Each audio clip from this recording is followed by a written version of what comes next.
hakika hutakuwa ulivyo baada ya neno hili lililojaa nguvu ya Mungu.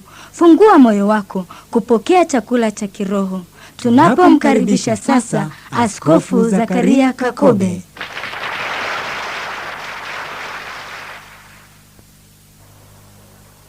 Mungu wetu, tuko mbele zako tena mchana wa leo tukiwa na kiu na shauku ya kujifunza kutoka kwako. Wewe ni Mungu unayetupenda, na ndiyo maana unatufundisha katika neno lako tena na tena. Tumeokolewa, tuko safarini kwenda Kanani, tuko safarini kwenda mbinguni. Lakini mpe kila mmoja wetu kujifunza kutoka katika safari ya wana wa Israeli, ili tusio miongoni mwa hao ambao tutaishia njiani, hatutafika Kanani, au yatatupata hayo yaliyopata wao ambao waliangamizwa jangwani. Tusaidie basi kwamba tutajifunza kutokana na mifano ya watu hao walioangamizwa jangwani katika jina la Yesu. Asante Mungu wetu kwa sababu umesikia, na umesema ombeni nanyi mtapewa. Tumeomba na hivyo tunajua tumepokea katika jina la Yesu. Amen.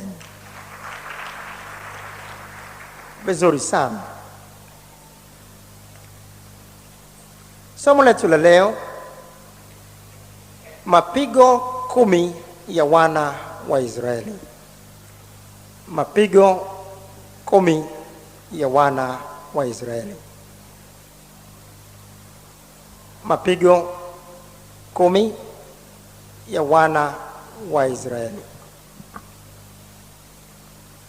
Wengi wetu tunafahamu sana juu ya mapigo 10 yaliyompata Farao na watu wa Misri, hata wakawachia wana wa Israeli waende zao. Lakini ni wachache katikati yetu ambao wanafahamu juu ya mapigo 10 yaliyowapata wana wa Israeli walipokuwa tayari wametoka katika nchi ya Misri na kuelekea Kanaani. Kwa kuyachunguza mapigo haya 10 na kujua vyanzo vya mapigo hayo, sisi nasi tunakuwa katika nafasi nzuri zaidi ya kutoa kutenda kwa mfano wao na kukwepa mapigo yaliyowapata katika maisha yetu, na zaidi sana kujinusuru katika safari ya kuelekea Kanaani. Bwana ampe basi kila mmoja wetu kulifuatilia neno hili kwa makini, ili iwe faida kwetu na faida kwa wengine katika jina la Yesu. Vema, tutajifunza somo letu kwa kulitafakari katika vipengele viwili vifuatavyo. Kipengele cha kwanza, kuonywa kwa mifano iliyoandikwa ya wana wa Israeli. Kuonywa kwa mifano iliyoandikwa ya wana wa Israeli. Kipengele cha pili, mafundisho tuyapatayo kutokana na mapigo 10 ya wana wa Israeli. Mafundisho tuyapatayo kutokana na mapigo 10 ya wana wa Israeli. Kipengele cha kwanza sasa, kuonywa kwa mifano iliyoandikwa ya wana wa Israeli. Wakorintho wa kwanza sura ile ya 10 mstari wa kwanza mpaka mstari wa 12. Wakorintho wa kwanza sura ya 10 mstari wa kwanza mpaka 12, Biblia inasema: kwa maana ndugu zangu, sipendi mkose kufahamu. Roho Mtakatifu hapendi tukose kufahamu mchana wa leo. Kwa maana ndugu zangu, sipendi mkose kufahamu ya kuwa baba zetu walikuwa wote chini ya wingu, wote wakapita kati ya bahari, wote wakabatizwa wawe wa Musa katika wingu na katika bahari, wote wakala chakula kile kile cha roho, wote wakanywa kinywaji kile kile cha roho, kwa maana waliunywea mwamba wa roho uliowafuata, na mwamba ule ulikuwa ni Kristo. Kwa maana ndugu zangu, sipendi mkose kufahamu ya kuwa baba zetu walibatizwa kwa kufunikwa katika ubatizo wao. Walikuwa katikati ya bahari na wingu likawafunikiza. Huo ni mfano wa ubatizo wa maji tele ambao unafanyika kwetu sasa. Sio tu walibatizwa, lakini baada ya kubatizwa kwao walikula chakula cha kiroho na kunywa kinywaji cha kiroho kutoka katika mwamba, kutoka kwa Yesu Kristo. Walilisikiliza neno, wakaja kujifunza neno kama hivi tunavyojifunza leo, na pamoja na kubatizwa kwao baada ya kuokolewa, ndio maana tunabatizwa baada ya kuokolewa. Aaminie na kubatizwa ataokoka. Baada ya kuwa tumetolewa katika utumwa wa Misri, ndipo tunapotakiwa kubatizwa. Tumeokolewa kutoka katika utumwa wa Farao, utumwa wa dhambi, ndipo tunapotakiwa kubatizwa. Hawa nao walikuwa wameshaokolewa na sasa wanaelekea Kanaani baada ya kubatizwa, na wakapata nafasi ya kujifunza neno. Wakawepo mahali kama hapa katika kusanyiko la kanisa Jangwani, wakajifunza neno kutoka kwa Kristo kupitia kwa mtumishi wake Musa. Lakini pamoja na kujifunza neno tena na tena na tena, Biblia inasema katika mstari wa 5 kuendelea, lakini wengi sana katika wao, sio wachache, lakini wengi sana katika wao Mungu hakupendezwa nao, maana waliangamizwa jangwani. Basi mambo hayo yalikuwa mifano kwetu, kusudi sisi tusio watu wa kutamani mabaya kama wale nao walivyo tamani.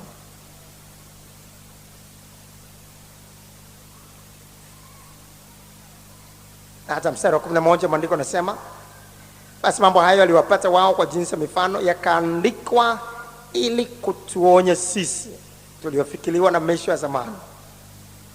Ili nini? Katika mstari wa 6 tuliposoma, kusudi sisi tusio watu wa kutamani mabaya kama wale nao walivyotamani. Kaka zangu, dada zangu, tunapoona mabaya yameandikwa, mabaya aliyoyatenda mtu, haya yameandikwa ili tujifunze tusitende kwa mfano wao. Kama tunaona imeandikwa kwamba Ibrahimu alisema uongo, kwamba Sara ni dada yake, sio mke wake, hatuna budi kufahamu kwamba hilo limeandikwa ili sisi tusiseme uongo kama Ibrahimu. Tunaposoma kwamba Yakobo alikuwa na wake zaidi ya mmoja, hilo limeandikwa ili sisi tusiwe na wake zaidi ya mmoja, na halikuandikwa ili sisi tuwe na wake zaidi ya mmoja. Kama Suleiman inaandikwa alioa wake wengi, maandiko yameandikwa hayo ili kutuonye sisi tusitende kwa mfano wa Suleiman. Kama tunaona Daudi inatajwa alifanya uzinzi na mkewe Uria, hatuna budi kujua hayo yameandikwa ili sisi tusitende kwa mfano wa Daudi. Lakini watu wengine watasema, unaona nina wake wengi kwa sababu Yakobo alikuwa na wake wengi. Unaona nina wake wengi kwa sababu Suleiman alikuwa na wake wengi. Hawa hawajui kwa nini haya yameandikwa. Yameandikwa ili kutuonya sisi tusitende kwa mfano wao. Na haya yaliyotokea kwa wana wa Israeli yameandikwa ili kutuonya sisi tusitende kwa mfano wao, ili asije yakatupata yale yaliyowapata. Tukikumbuka kwamba Mungu ni yeye yule jana na leo na hata milele, habadiliki. Tabia zake hazibadiliki, na tukitenda kwa mfano wao tutapata mapigo yale waliopata wao. Lakini wengi sana katika wao Mungu hakupendezwa nao, maana waliangamizwa jangwani. Basi mambo haya yalikuwa mifano kwetu kusudi sisi tusiwe watu wa kutamani mabaya kama wale nao walivyotamani. Wala msiwe waabudu sanamu kama wengine wao walivyokuwa, kama ilivyoandikwa, watu waliketi kula na kunywa kisha wakasimama wacheze. Wala tusifanye uasherati kama wengine wao walivyofanya, wakaanguka siku moja watu 23,000. Kimsingi hawa 23,000 wanaotajwa ni wale ambao walikuwa watu wa kawaida au washirika wa kawaida katika kanisa jangwani. Lakini hawakuwa 23,000 peke yao, lakini walikuwepo wakuu wa watu, yani viongozi wa kanisa 1,000. Kwa hiyo jumla yao 24,000. Walianza wakuu, viongozi wa kanisa 1,000, wakatundikwa kama mishkaki mbele ya jua, na baada ya hapo 23,000 wakaangamizwa. Wala tusifanye uasherati kama wengine wao walivyofanya, wakaanguka siku moja watu 23,000. Wala tusimjaribu Bwana kama wengine wao walivyomjaribu, wakaharibiwa na nyoka. Wala msinungunike kama wengine wao walivyonungunika, wakaharibiwa na Mwarabu. Basi mambo haya yaliwapata wao kwa jinsi ya mifano, yakaandikwa ili kutuonya sisi tuliofikiriwa na misho ya zamani. Kwa hiyo anayejidhania kuwa amesimama na aangalie asianguke. Maana yake ni kwamba hapa tunapojifunza kutoka kwao kwa jinsi ya mifano, hatuna budi kujiuliza wenyewe, je, mapigo tunayopata sasa tunajua chanzo chake? Huenda chanzo chake ni kutokana na sisi kuyafanya waliofanya watu hao walioangamiza jangwani. Tunaweza tukawa hatujapata mapigo yanayofanana vile vile kama mapigo yao, kwa sababu Mungu ataleta kwetu vitu ambavyo ni mapigo kwa namna nyingi mbalimbali. Lakini kama hatujui, tunaweza tusijue kama ni mapigo ambayo yamekuja kwetu. Lakini tunapojifunza, hatuna budi kufahamu kwamba haya yametupata kwa sababu gani. Ni kwa sababu tumefanya kwa mfano wa hawa jangwani. Na kama hatujafanya, kama tunafikiri tumesimama, hatujafanya kama yale waliokuwa nayafanya, basi hatuna budi kujiangalia kwa makini ili tusianguke, na kumwambia Bwana atusaidie ili tusitende kwa mfano wao. Bwana amsaidie basi kila mmoja wetu kupata ufunuo wa neno hili tunapokuwa tunaangalia pigo moja baada ya pigo jingine katika mapigo 10 yaliwapata wana wa Israeli na vyanzo vya mapigo hayo. Hilo sasa linatuleta kutafakari kipengele cha pili, mafundisho tuyapatayo kutokana na mapigo 10 ya wana wa Israeli. Pigo la kwanza, moto wa Bwana uliwaka kati yao. Moto wa Bwana uliwaka kati yao. Baada ya wana wa Israeli kutoka katika nchi ya Misri na kuvuka bahari ya Shamu, katika mpango wa Bwana, safari ile ilitumia miaka 40. Njia ile ilikuwa ni njia ya kuzunguka sana. Kijiografia wangeweza kutumia siku 11 tu kufika Kanani kama wangeenda moja kwa moja bila kuzunguka au kutulia mahali fulani na kupiga kambi. Lakini safari ilichukua miaka 40. Na sehemu nyingine walipokwenda, maagizo yalitolewa kwa mkono wa Musa kwamba hapa wanatakiwa kupiga kambi. Watakapoona wingu lililokuwa linawaongoza limesimama mahali, watatakiwa kupiga kambi hapo, wasisafiri. wingu limeinuliwa, linaanza kuondoka na watatakiwa kuondoka. Kama tarumbeta itapigwa kwa mlio wa namna fulani, hawa wa upande huu watatakiwa kuanza kuondoka, na baadaye wa upande huu watatakiwa kufuata. Na wingu limesimama, watatulia pale walipo, na kukawa na maelekezo na amri za kila namna. Na walipopiga kambi mahali fulani, hawakutoka mpaka amri ilipotolewa, sasa kwamba wanaweza kuondoka, maana wingu waliliona sasa linaondoka, nao ndipo waliporuhusiwa kuondoka. Na ikawaje? Sheria zikawa ni nyingi. Wakati mwingine watakwenda wanaonekana kusogea mbele, lakini baadaye Mungu kwa kupitia mkono wa Musa atawaelekeza wana wa Israeli kurudi tena kinyume, kama kwamba wanarudi tena katika nchi ya Misri. Halafu watakuwa kama wanarudi kule walikotoka, halafu wanaenda kupiga kambi tena mahali fulani, na ni kama mzunguko na mbio, ni kama hawaendi tena mbele, wanarudi nyuma. Lakini wakatakiwa kufuata maelekezo, wakatakiwa kufuata agizo juu ya agizo, amri juu ya amri, sheria juu ya sheria, kanuni juu ya kanuni. Maandiko yanasemaje? Hesabu sura ya 9, mistari ni mingi, wakati mwingine tutakuwa hatuna muda wa kusoma mistari yote, lakini tutasoma baadhi kupata picha. Nyingine unaweza kusoma kwa wakati wako. Hesabu sura ya 9 mstari wa 18 mpaka mstari wa 23. Hesabu sura ya 9 mstari wa 18 mpaka 23. Alafu sura ya 10 mstari wa 11 mpaka mstari wa 28. Sura ya 10 mstari wa 11 mpaka 28. Alafu mstari wa 33 mpaka mstari wa 36. Mstari wa 33 mpaka 36. Hesabu sura ya 9. Hesabu sura ya 9. Tunasoma sasa mstari wa 18 mpaka 23. Kwa amri ya Bwana wana wa Israeli walisafiri, na kwa amri ya Bwana walipiga kambi.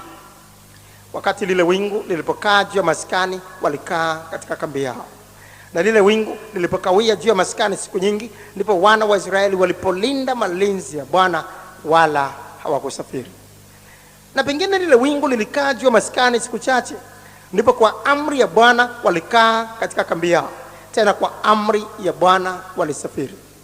Na pengine lile wingu lilikaa tangu jioni hata asubuhi, na lile wingu lilipoinuliwa asubuhi walisafiri. Au kama lilikaa usiku na mchana pia, lilipoinuliwa lile wingu ndipo waliposafiri. Ikiwa lile wingu lilikawia likikaa juu ya maskani siku 2 au mwezi au mwaka, wana wa Israeli walikaa katika kambi yao wasisafiri, bali lilipoinuliwa walisafiri. Kwa amri ya Bwana walipiga kambi yao, na kwa amri ya Bwana walisafiri, wakayalinda malinzi ya Bwana kwa mkono wa Musa. Ukisoma kuanzia mstari wa kwanza sura ya 10, utaona juu ya tarumbeta na maelekezo na maagizo waliopewa, kwamba wakisikia mlio wa namna fulani wa tarumbeta walitakiwa kufanya hivi au vile. Mstari wa 3 kuendelea tunaweza kusoma kwa faida ya wengine. Na hapo atakapozipiga hizo tarumbeta, mkutano wote utakukutanikia wewe hapa mlangoni pa hema ya kukutania. Na wakipiga tarumbeta moja tu, ndipo wakuu walio vichwa vya maelfu ya Israeli watakukutanikia wewe. Tena hapo mtakapopiga sauti ya kugutusha sana, marago yaliyoko upande wa mashariki yatasafiri. Tena hapo mtakapopiga sauti ya kugutusha ya pili, marago yaliyoko upande wa kusini watasafiri. Watapiga sauti ya kugutusha kwa ajili ya safari zao. Lakini mkutano utakapokutanisha pamoja mtapiga, lakini hamtapiga sauti ya kugutusha. Hebu angalia kanuni juu ya kanuni, agizo juu ya agizo. Mungu anaingilia kati na kutaja, mnatakiwa kufanya hivi, mnatakiwa kufanya hivi, mnatakiwa kufanya hivi, mnatakiwa kufanya hivi. Sauti ya namna hii ndipo mtakapofanya hivi na vile na vile.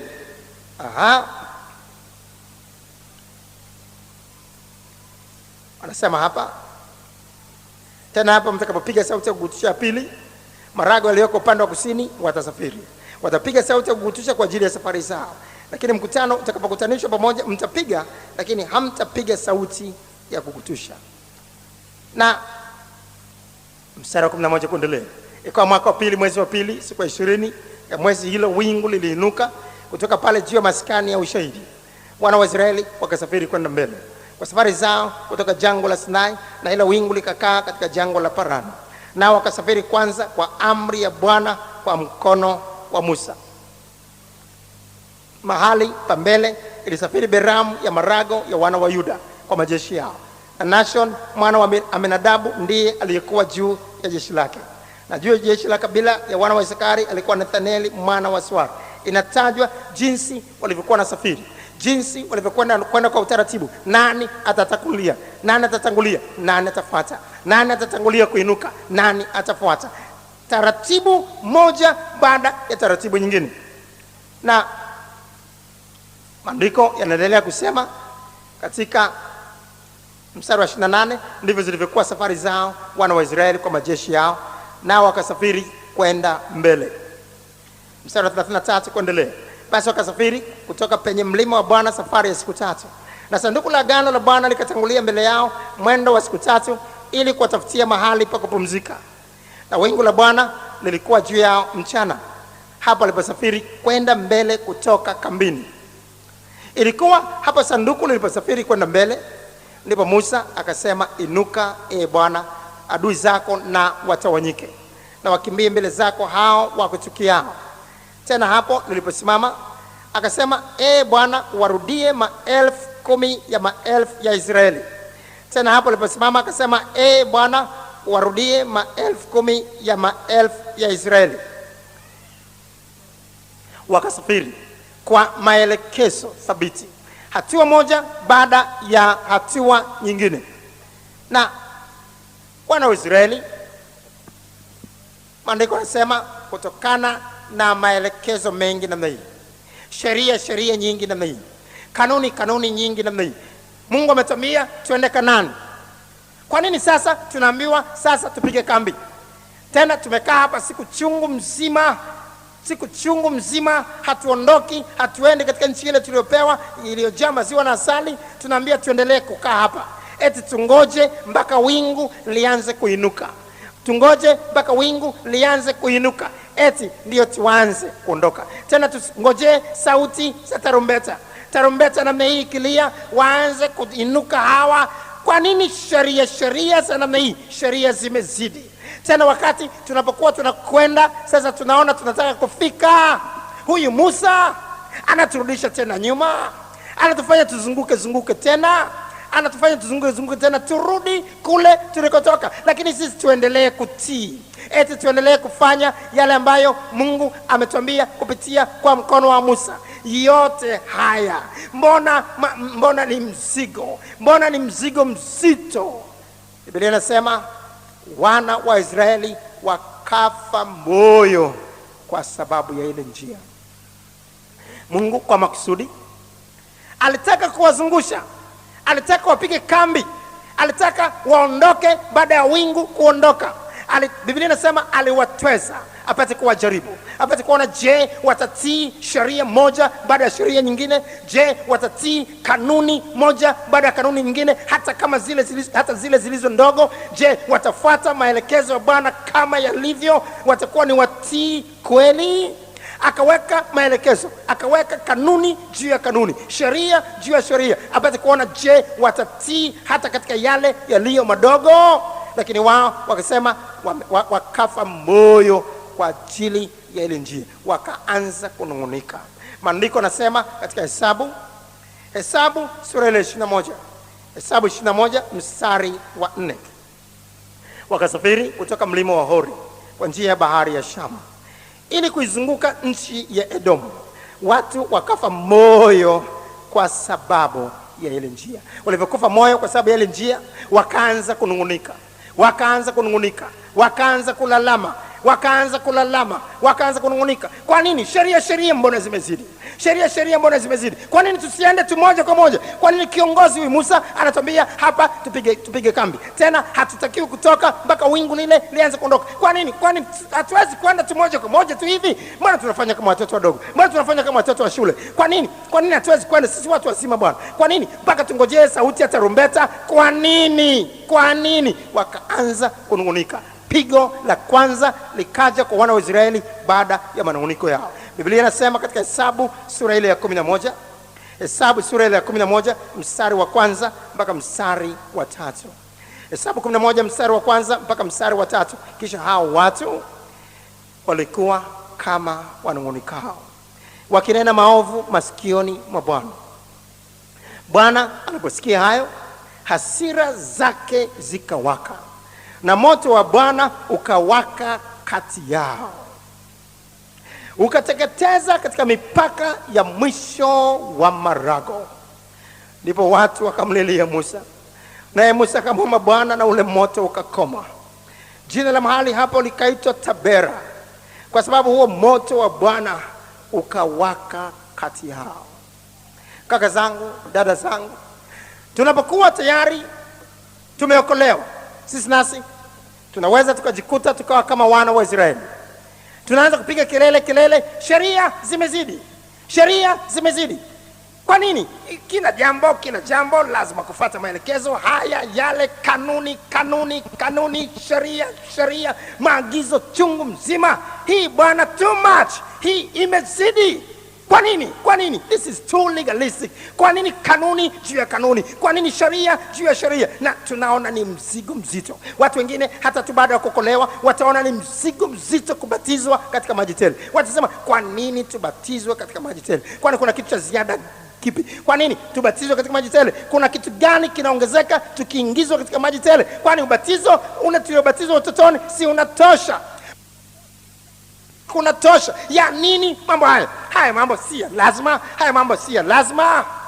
Watapiga makelele watakapoelezwa kwamba kuna taratibu kuhusiana na mavazi. Kuna neno la Mungu linasema hivi kuhusiana na mavazi. Neno la Mungu linasema hivi kuhusiana na kazi zile tunazofanya. Neno hili linasema kuhusiana na mume mmoja, mke mmoja mpaka kifo kitutenganishe. Neno hili linasema kuhusiana na uhusiano wetu wa wanawake na wanaume katika wokovu. Neno hili linasema kuhusiana na kutoa fungu la 10 katika mapato yetu. Watapiga makelele. Kwa nini sheria juu ya sheria? Kwa nini kanuni juu ya kanuni? Mambo haya yamezidi. Kwa nini? Wakanungunika watu hao. Walipokuwa wananungunika, wakapa moyo kwa ajili ya njia ile, Biblia inasema moto wa Bwana ukawaka katikati yao. Moto wa Bwana ukaanza kuteketeza marago.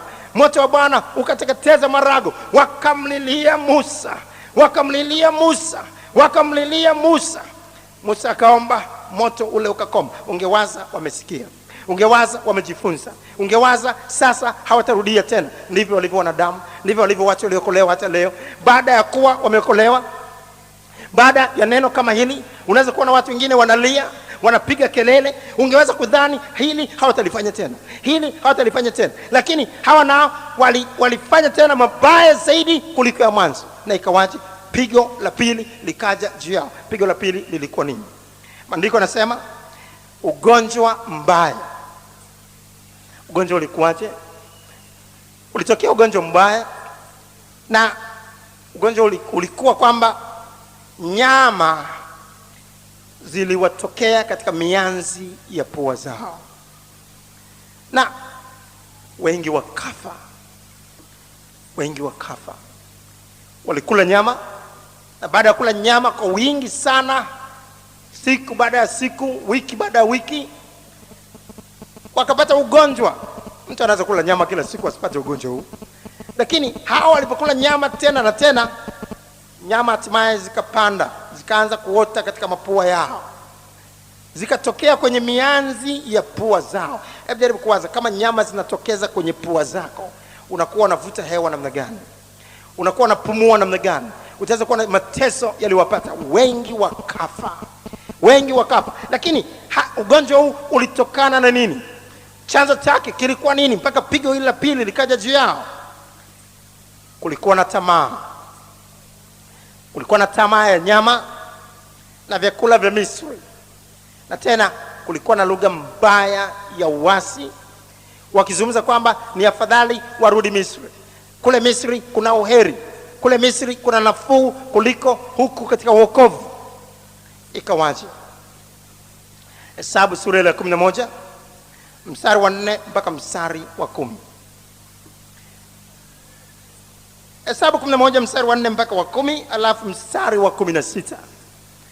Mstari wa 16, alafu mstari wa 18 mpaka mstari wa 20. Mstari wa 18 mpaka mstari wa 20. Alafu mstari wa 30 mpaka mstari wa 34.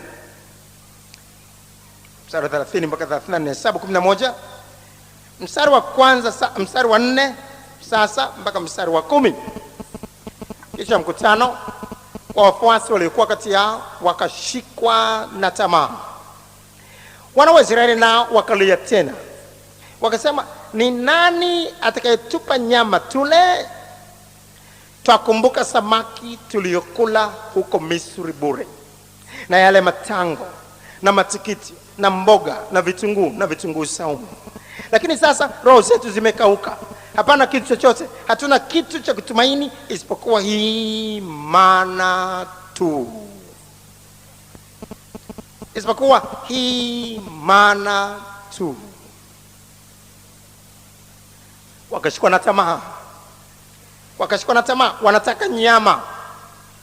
Wakashikwa na tamaa, wanataka nyama. Wakaanza kukumbuka yale waliokuwa na kula kabla kuokolewa. Ndivyo tulivyo. Wako watu wengine baada ya kuwa wameokolewa, utaweza kuona tayari wanapata tamaa. Wamekaa katika nyumba ambayo kuna wapangaji wengi katika nyumba, na hawa wanakaanga nyama kila siku. Hawa wana makochi ya namna hii. Hawa wana redio ya namna hii. Hawa wana maisha ya namna hii. Hawa wanavaa kwa namna hii. Na watakuwa wanajifananisha na watu hawa, na watapata tamaa.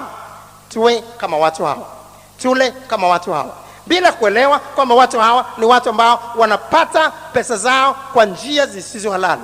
Ni wezi wakubwa, ni makahaba wakubwa, ni wanarushwa wakubwa, wanapata kwa njia zisizo halali. Lakini watu wengine watakuwa na tamaa. Watakuwa na tamaa, wawe kama mataifa, watawahusudu mataifa. Huyu amepata gari juzi, huyu amejenga nyumba juzi, na watakuwa na tamaa pasipo kuelewa kwamba njia wanazozipatia pesa hizo si njia za halali, na wanataka kuwa kama wao, na wananungunika.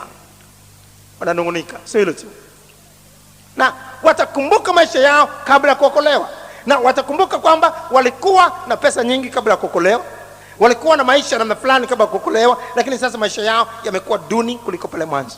Kumbe wamesahau kabla ya kuokolewa walikuwa wanapata pesa za wizi, walikuwa wanapokea pesa za rushwa, walikuwa wanafanya ukahaba na kupata pesa za ukahaba, walikuwa wanafanya hili na lile lilo kinyume na mapenzi ya Bwana. Walikuwa wanauza pombe, walikuwa wanauza sigara, walikuwa wanafanya vitu visivyo sawasawa na mapenzi ya Bwana, na hayo yakawa ni mapato yao.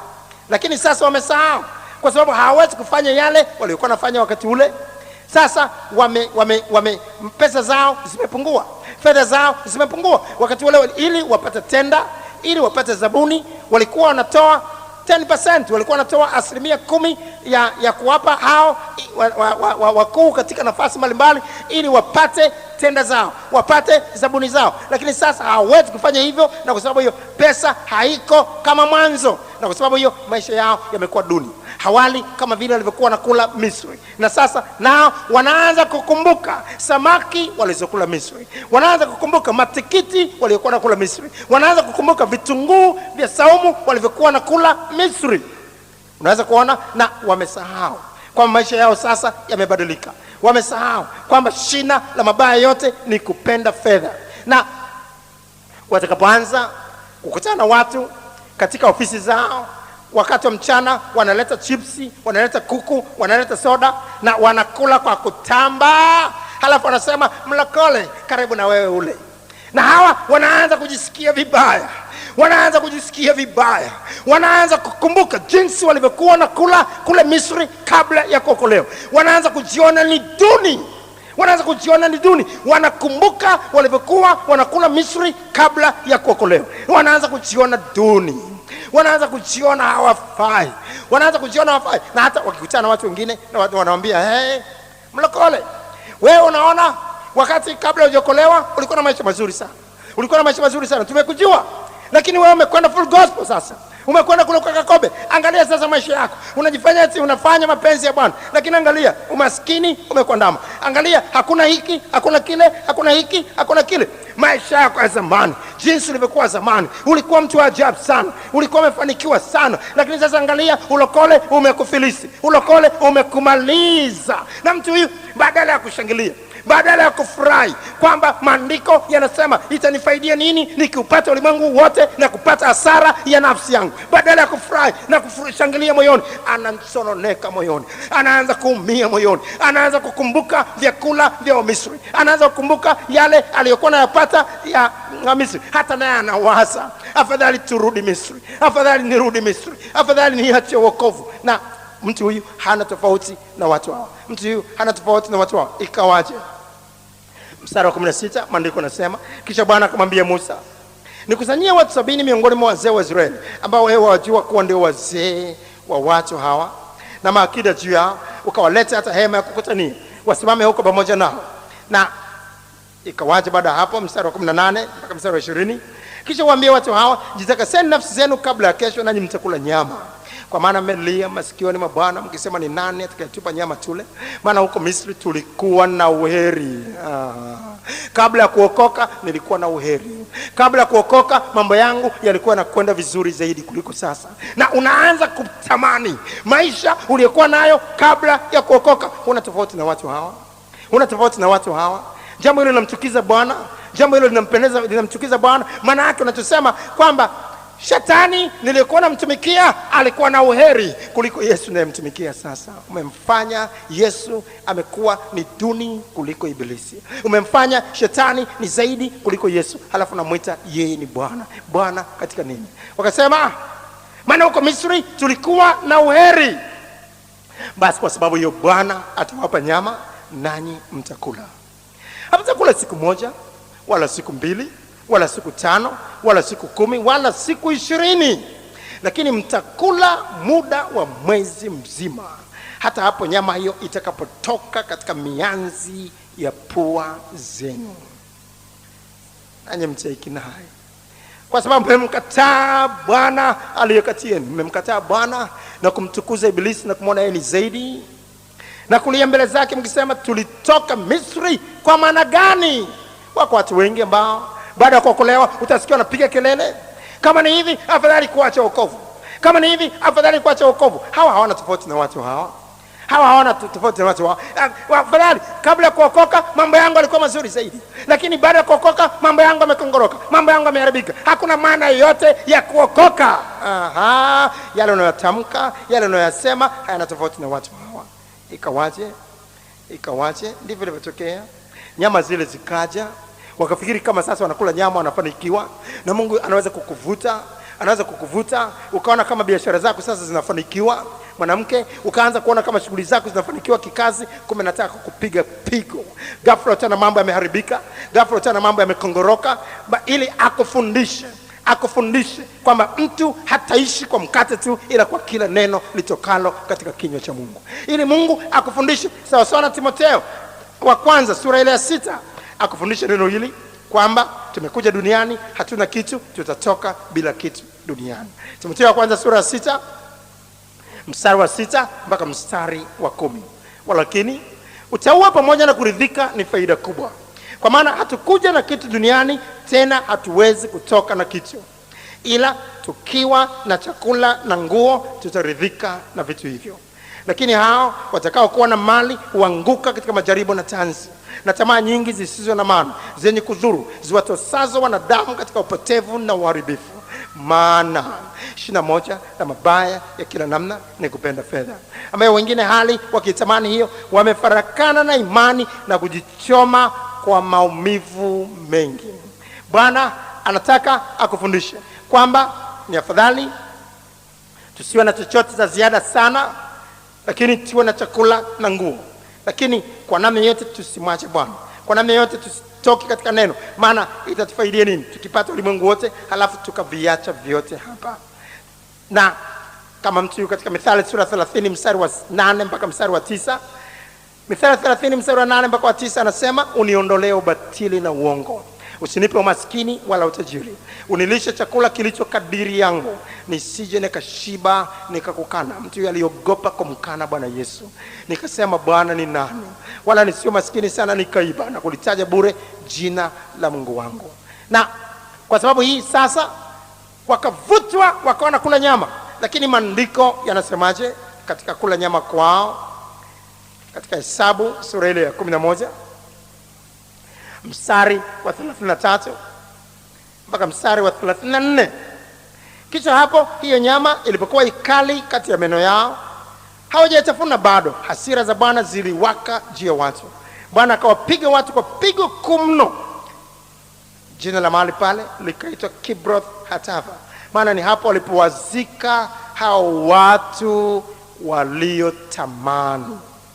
Kutoka hapo Kibroth Hatava watu wakasafiri kwenda Haserothi, wakakaa huko Haserothi. Wako watu ambao wamejaa tamaa. Hata wanasema, siwezi kwenda kanisani kwa sababu nina nguo moja. Je, nguo hiyo imechanika? Hapana, lakini ni nguo moja, si badili. Sasa wako watu ambao wanaangalia wakati wote wanabadili nguo. Sasa mimi nitakwendaje bila kiatu kipya? Wamejaa tamaa. Hawana tofauti na watu hao wana wa Israeli. Wako watu ambao wanatamani, wanaona tamaa, wanawahusudu mataifa, wakati maandiko yamenena waziwazi kwamba hatupasi kuwahusudu mataifa. Hatupasi kwa namna yote kuwahusudu mataifa. Na pale tunapokuwa tunatamani kuwa kama wao, tunatamani kuwa kama wao bila kukumbuka maisha yao, tayari tunakwenda kinyume na mapenzi ya Bwana. Tayari tunakwenda tofauti na maelekezo yake. Biblia inasema katika Mithali sura ile ya 24 mstari wa kwanza. Mithali 24 mstari wa kwanza, usiwahusudu watu waovu, wala usitamani kuwa pamoja nao. Lakini watu wanawahusudu watu waovu, watu wanawatamani watu waovu, wanawahusudu wasichana waovu ambao wanatamba katika mitaa yetu, ambao wanatamba katika ofisi zetu. Wanawahusudu, wanawatamani, badala ya kujivunia kile walichonacho, badala ya kujivunia kile walichonacho, badala ya kuangalia yasionekana ambayo ni ya kudumu, ambayo ni ya milele. Lakini wanaanza kuwa na tamaa, wanaanza kuwa na tamaa kama wao. Hata nao wanaanza kujaribiwa kuishi kama wao. Hata wanasema, ni heri nilipokuwa Misri, ni heri nilipokuwa Misri. Je, wewe nawe maisha yako ndivyo yalivyo? Unaona ni heri maisha yako kabla ya kuokolewa, na unaona sasa ni kero kukaa katika maisha haya, na unaanza kukumbuka maisha uliyokuwa naishi kabla ya kuokolewa. Ndio maana mapigo yamekupata. Ujui kwamba ni mapigo. Unakemea kwa jina la Yesu mara chungu mzima, unaomba mara chungu mzima, hakuna majibu.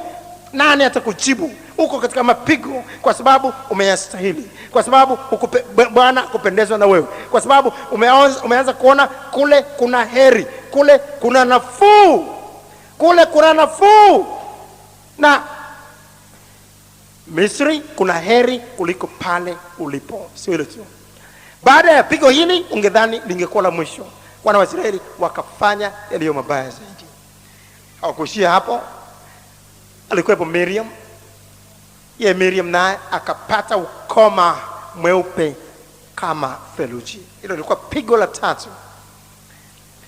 Miriam naye alikuwa nabii mke ambaye aliwaongoza wana wa Israeli baada tu kuwa wamevuka bahari ya Shamu kwa matari na kucheza. Akawaongoza katika wimbo, akawaambia, mwimbieni Bwana kwa maana ametukuka, farasi na mpanda farasi wametupa baharini. Akawaongoza wana wa Israeli nabii mke Miriam.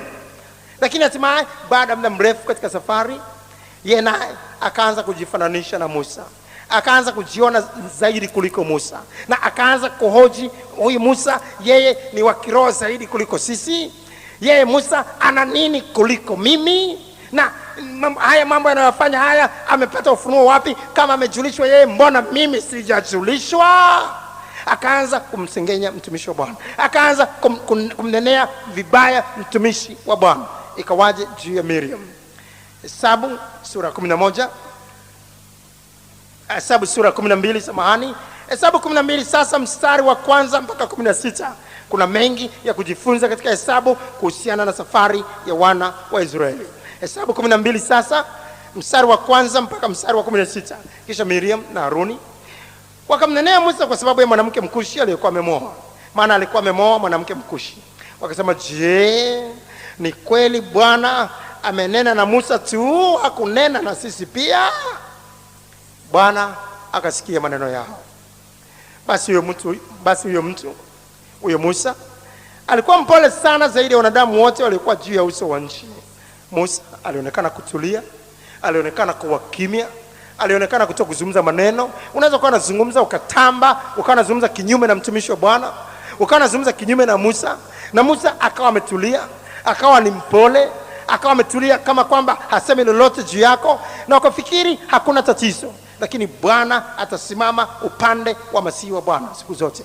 Bwana atasimama upande wa mtumishi wake Musa, yeye ambaye amejikana nafsi yake, yeye ambaye usiku na mchana anawaza juu ya roho za wana wa Israeli, yeye ambaye usiku na mchana anawaombea watu hawa, yeye ambaye usiku na mchana anawaza kutafuta neno kutoka kwa Bwana la kuwafundisha watu hawa, la kuwajuvisha amri za Mungu, la kuwaelekeza njia ya Bwana iwapasayo kuiendea. Yeye ambaye usiku na mchana amejikana nafsi yake, yeye ambaye amekuwa mbali na familia yake, yeye ambaye amekuwa mbali na ukoo wake, yeye ambaye ameacha mengine yote ili mradi hakikishe kwamba roho za watu hao zitakwenda Kanaani, roho za watu hao zitakwenda Kanaani. Na wakati wote atakuwa anawaza na kumwambia Bwana waangalie watu hao, Bwana wainue watu hao, Bwana wapeleke mahali fulani. Na tena atawaza ni neno gani la Bwana la kuwaletea watu hao. Unapomgusa mtu wa namna hiyo, unapomgusa Musa wa namna hiyo, anaweza yeye akaonekana mpole, anaweza yeye akaonekana hafanyi lolote, lakini Bwana atasimama upande wake. Maana unataka kuchukua nafasi ya Musa, wakati Mungu hajakuita wewe katika nafasi ya Musa, Bwana atashughulika na wewe, akashughulika na nabii Miriam. Biblia inasema Bwana akanena ghafla na Musa na Haruni na Miriam na kuambia, tokeni nje ninyi watatu, mwende hemani makutani. Basi hao watatu wakatoka nje. Bwana akashuka katika nguzo ya wingu, akasimama pale mlangoni pa hema, akawaita Haruni na Miriam, na wakatoka nje wote wawili. Kisha akamwambia, sikizeni basi maneno yangu, akiwapo nabii kati yenu. Miriam, umejifanya mjuaji kwa sababu ni nabii na kufikiri kwamba una kitu kuliko Musa mtumishi wa Bwana.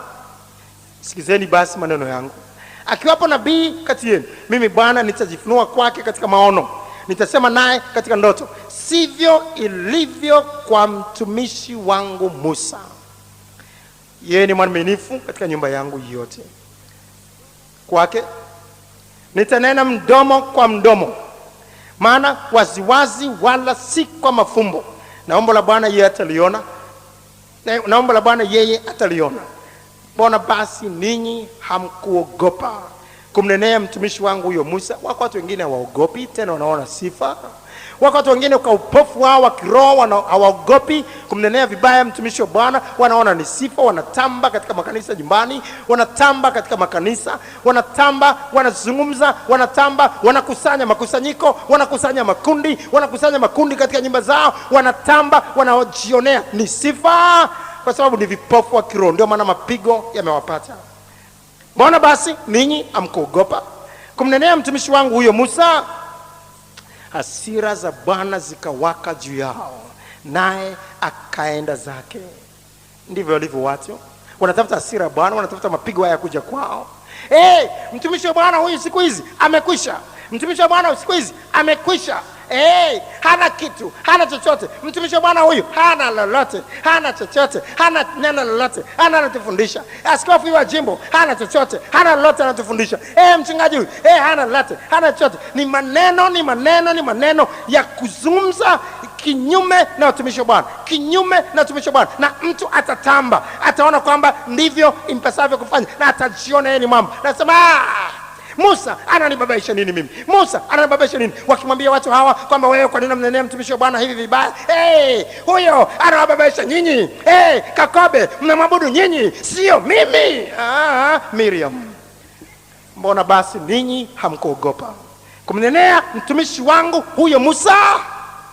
Hasira za Bwana zikawaka juu yao, naye akaenda zake. wewe ni mjanja, si ndio? Ndio maana mapigo yanakupata hata ujijui. Ndio maana hakuna kinachofanikiwa katika mambo yako, na unafanya hili linakongoroka, unafanya hili linakongoroka, hujui hata ameanzia wapi. Uwe na masikio usikie kabla hayajaenda mbali zaidi. Hasira za Bwana zikawaka juu yao, naye akaenda zake. Kisha hilo wingu likaondoka kutoka pale juu ya hema, na tazama, Miriam akawa mwenye ukoma mweupe kama theluji. Haruni akamwangalia Miriam, na tazama, yu mwenye ukoma. Watu wakanyamaza kimya. Baada ya pale wakawa hawamnenei mtumishi wa Bwana Musa. Na Mungu mbeleni tu kidogo, walipoanza maneno kidogo kwa mbali, akawaambia, kumbukeni na Bwana Mungu alivyomtenda Miriam. Na hata leo anatuambia kumbukeni na Bwana Mungu alivyomtenda Miriam. Angalia sasa Kumbukumbu la Torati sura 24 mstari wa 9. Kumbukumbu la Torati sura 24 mstari wa 9. Kumbukeni na Bwana Mungu wako alivyomtenda Miriam katika njia mlipotoka Misri. Tukifahamu Mungu ni yeye yule jana na leo na hata milele. Hana kivuli cha kugeuka. Kile kilichomkasirisha wakati wa Miriam hata sasa kinamkasirisha. Hata tutakuwa ni watu wenye ulimi na kutumia ndimi zetu kinyume na watumishi wa Bwana, na kuhoji mambo ambayo wakati mwingine wewe ni mtu ambaye kiroho chako kiko chini, hata ujui, hujaonana na Mungu uso kwa uso, hujaonana na Yesu uso kwa uso. Hata ukisoma Biblia huwezi kuielewa. Hakuna mafunuo yote ndani yanapatikana katika maandiko. Huwezi kukaa mawiki na mawiki unautafuta uso wa Bwana. Wewe unazunguka tu katika dunia, unatoka katika daladala moja unakwenda katika daladala jingine. Hata ukiomba dakika 2 dakika 3 lele asante kwa sababu asante nashukuru nini? Unashukuru nini? Na unajifanya na mafunuo, na unajifanya unajua kutoka kwa Bwana, unajua zaidi kuliko Musa. Kumbukeni na Bwana Mungu alivyomtenda Miriam pale mlipotoka katika nchi ya Misri. Na maandiko yanasema Mungu hatamwacha mtu awaonee masihi wake. Watu ambao wamejikana maisha yao, kwamba kwa kila neno, kwa kila jambo wanalofanya watakuwa kielelezo kwa watu. Watu ambao wamejikana maisha yao, kwamba hawezi kuishi kama watu wa kawaida. Watajikana nafsi yao, wataangalia wanasema nini, wataangalia ili wawe mfano na kielelezo kwa watu wengine. Watu ambao wamejikana maisha yao wao na familia zao, na kusema watajitoa maisha yao, wameangamiza nafsi zao kwa ajili ya Injili. Mungu ataangalia watu na uaminifu, na hata kubali mtu awaonee, anayewagusa masihi wa Bwana. Biblia inasema, Mungu anasema atawakemea hata wafalme. Angalia Zaburi sura ya 105. Zaburi 105 mstari wa 14 mpaka mstari wa 15. Zaburi 105 mstari wa 14 mpaka mstari wa 15. Maandiko hapa yanasema, Zaburi 105 mstari wa 14 mpaka 15, hakumwacha mtu awaonee, hata wafalme aliwakemea kwa ajili yao, akisema, msiwaguse masihi wangu, wala msiwadhuru nabii zangu. Hilo likawa pigo la 3 kwa wana wa Israeli. Baada hapo ikatokea nini? Pigo la 4 likaja. Safari hii ikawa vifo vya maelfu ya watu kuanzia miaka 20 na zaidi. Wale wote waliokuwa miaka 20 kwenda juu wote wakafa wote. Jaribu kuwaza, wakabaki mateenager basi, wakabaki vijana wadogo ambao wengi wao walizaliwa jangwani, pamoja na Yoshua mwana wa Caleb na Yoshua mwana wa Nuni na Caleb mwana wa Yefune. Lakini wale waliokuwa na miaka 20 na zaidi wote wakafa. Ilitokea nini safari hii mpaka wakafa wote? Kulikuwa na lugha ya kukosa imani, uasi na kutamani kurudi Misri. Kulikuwa na mambo ya kuwavunja moyo wengine yaliyofanyika hapa. Angalia Hesabu 13. Hesabu sura ya 13 mstari wa kwanza mpaka 33. Kama tulivyosema, hatuwezi kuwa na nafasi ya kusoma mistari yote hiyo kutokana na upungufu wa muda. Unaweza kusoma kwa wakati wako. Mistari mingine tutairuka ruka, lakini tutapata picha halisi. Hesabu 13 mstari wa kwanza mpaka 33. Halafu Hesabu 14 mstari wa kwanza mpaka mstari wa 35. Hesabu, katika Hesabu sura ile ya 13 kuanzia mstari wa kwanza, tunaona jinsi ambavyo wapelelezi walivyochaguliwa kwenda kuipeleleza Kanaani. Hawa wakahesabika katikati ya mamilioni ya wana wa Israeli waliopata milioni 3 kwamba ni viongozi wa kuaminiwa, waende wakaipeleleze Kanaani, halafu walete habari kwa Israeli. Sasa waliporudi ikawaje? Wengi wao wakatoa habari mbaya na wakaleta hofu juu ya watu, badala ya kuwatia moyo, badala ya kuwaeleza kwamba Mungu anaweza kuwapigania, Mungu ana uwezo, Mungu ana nguvu, aliwatoa Misri, anaweza kuwashindia, anaweza kuwapigania. Lakini wakawa wao kama viongozi ndio mstari wa mbele wa kuwavunja watu wengine moyo na kuwafanya watu walie na kutamani kurudi Misri. Waone afadhali kuacha wokovu, waone afadhali wasiendelee na imani. Biblia inasema katika Hesabu sasa sura ile ya 13 mstari ule wa 25 kuendelea, wakarejea baada ya kuipeleleza nchi mwisho wa siku 40. Wakaenda wakafika kwa Musa na kwa Haruni na kwa mkutano wote wa wana wa Israeli katika jangwa la Parani huko Kadeshi. Wakawaletea habari wao na mkutano wote, wakawaonyesha matunda ya nchi. Wakamwambia, sikiliza maneno ya viongozi hawa, watu ambao wanatakiwa kuwatia watu moyo, wao sasa wanawavunja moyo. Wakamwambia wakasema, tulifika nchi ile uliyotutuma, na hakika yake ni nchi yenye wingi wa maziwa na asali, na haya ndio matunda yake. Lakini watu wanaokaa katika nchi ile ni hodari, na miji yao ina maboma, nayo ni makubwa sana. Na pamoja hayo tuliona wana wa Anaki huko. Amaleki anakaa katika nchi ya Negebu, na Muhiti na Myebusi na Mamori wanakaa katika milima, na Mkanani anakaa karibu na bahari na kando ya ukingo wa Yordan. Caleb akawatuliza watu mbele ya Musa, ndio maana alibaki. Huyu alikuwa kiongozi wa kweli. Kiongozi wa kweli atawatia watu moyo, atawatia watu imani, atawaambia yote yanawezekana kwake amini, atawaambia kwamba hakuna gumu la kumshinda Bwana. Kiongozi wa kweli atawaambia watu kwamba shetani hana kitu kwa Bwana. Kiongozi wa kweli ambaye anawaongoza watu kiroho atawaambia kwamba hakuna gumu la kumshinda Bwana. Wakati wote katika lugha yake atamuinua Bwana Yesu. Wakati wote katika lugha yake atauinua uwezo wa Bwana. Lakini kiongozi ambaye anasema anapoona mambo makubwa, mambo mazito ya ajabu, anawaambia watu, bila shaka hizi ni nguvu za giza. Bila shaka hizi ni nguvu za giza. Haiwezekani kwamba Bwana anafanya hivi. Uliwahi kuona wapi kanisa likawa na maelfu ya watu wakaenda huko wengi namna hiyo, wengi namna hiyo? Bila shaka hizi ni nguvu za giza. Mimi sio kiongozi wa kiroho, huyo ni Farisayo. Mafarisayo ndio walipiga kelele walipoona watu wanakanyagana kwa Yesu. Maelfu hata wanakanyagana. Anatoa pepo kwa Roho wa Mungu. Wakasema anatoa pepo kwa mkuu wa pepo Beelzebuli. Mliwahi kusikia wapi nabii anatoka Galilaya? Hayo ni Mafarisayo. Na yako Mafarisayo modern, Mafarisayo ya karne ya 21 yako Dar es Salaam hata leo. Mafarisayo ya karne ya 21 yako Mwanza, yako Kigoma, yako Mbeya, yako Dodoma, yako kila mahali, yamelala. Yanasema ni viongozi wa dini, lakini haya ni Mafarisayo ya karne ya 21.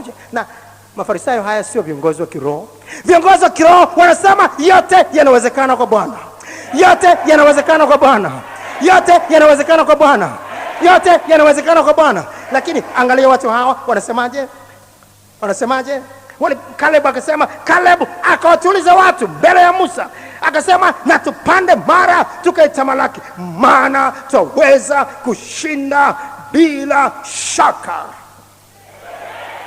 Mungu akamwangalia huyu mtu akasema, huyu ananifaa. Mungu anatafuta kiongozi ambaye atamwona mtu ana ukimwi, amebaki mifupa mitupu, atamwambia inawezekana kushinda, inawezekana kupona, inawezekana kuona mkono wa Bwana. Lakini wako watu wengine ambao wanapokwenda kuwatembelea watu wengine hospitali, ni afadhali hata wasingeenda. Wakisimama katika vitanda vya hospitali, wakija kwako kukutembelea, wakikuona huko, angalia, umebaki mifupa mitupu. Hali yako ni mbaya. Hakikisha kweli umeokoka sawa sawa, maana ndio unakwenda. Watu hawa hawana tofauti na watu hawa. Hawana tofauti na watu hawa. Hawana tofauti na watu hawa. Ndio hawa walisemaje hawa? Walipoona Caleb anazungumza namna hiyo, wasikilize watu hawa.